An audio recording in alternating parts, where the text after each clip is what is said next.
പ്രിയ ചേച്ചിയോട് ഏറ്റവും കൂടുതൽ വഴക്കുണ്ടാകുന്നത് എന്തിനാണ്? വഴക്കിടാതിരിക്കാൻ വേണ്ടിയാണോ വഴക്കുണ്ടാക്കുന്നത്? ഞാൻ എന്റെ പ്രിയ ഒന്ന് വഴക്കിടാതിരിക്കാവോ എന്ന് പറഞ്ഞാണ് വഴക്കിടുന്നത്. എനിക്ക് പ്രിയ ചേച്ചി ഏറ്റവും കൂടുതൽ വഴക്കുണ്ടാക്കണത് എന്തിനാണ്?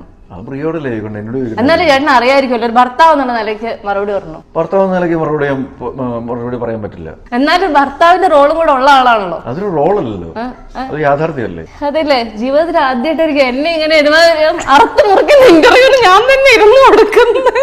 ഇസാക്ക് ലൈഫിൽ കൊണ്ടുവന്ന പ്രധാന മാറ്റം എന്താണ്? കൊച്ചിന്റെ അച്ഛൻ.